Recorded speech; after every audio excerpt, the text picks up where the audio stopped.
First, can you tell me a little bit about your background? Yeah, absolutely. Happy to do that. I was born and raised in France and moved here in 1999 in the US, became a US citizen a few years later, and I started working for the St. Johns County Chamber of Commerce right after I moved here. And I've enjoyed it since and have been working at almost every job there. Not intentionally to stay for a long time, but I love the job. So I've been going through up the ladder and working at the chamber ever since. Now, moving forward, I know you have some goals that Hmm. you're going to bring to the attention of the folks at the board, I believe, and Yeah. also others. So can you share some of those goals that you have for the chamber with our readers? Yeah, I'm very excited about that. So I became president of the chamber and CEO in 2014. At the time, we started a plan called Elevate, Innovate, and Accelerate, a 3-year plan.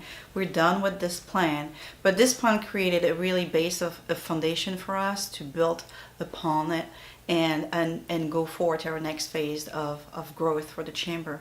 So I am presenting actually a plan on February 14th tomorrow at the chamber at noon to our chamber members, and unveiling to the chamber members the plan that our board approved back in October.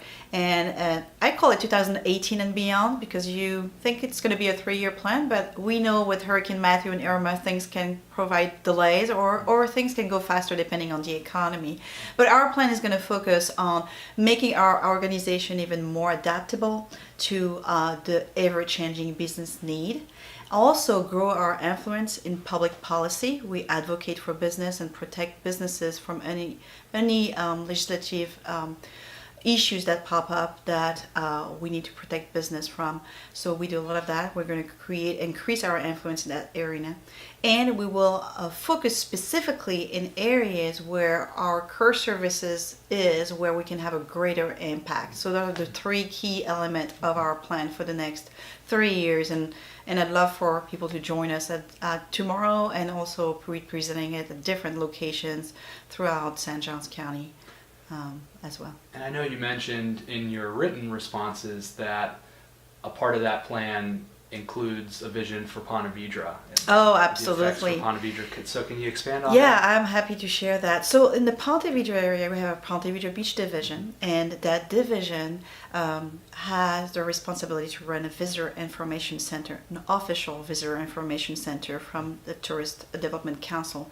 But we have expanded our scope of work. We not only do that now, but we're taking on the role of what we call destination architect, where we are going to we have identified actually different assets, tourism-related assets in St. Augustine that would be very attractive to our residents and also to our visitors, and package them together as a tourism asset for Ponte Vedra that is a perfect fit for a certain type of tourist that we would want to attract and grow. A lot of our residents, are coming to our visitor center and said, hey, we visited St. Augustine, we're happy there, to go there once in a while, but what else is there to do in my backyard? And there are plenty of things that people don't know that we have in the Ponte Vedra area, and we want to make sure that we showcase those moving forward. Right.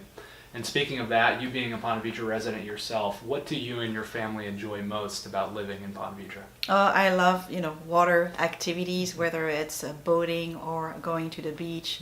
And honestly, I just enjoy also just taking my car, going to the Sawgrass Village and having brunch there on the weekend. I think it's really enjoyable because you can walk around. Those are the type of things I like. Cultural Center also has really good things for our community.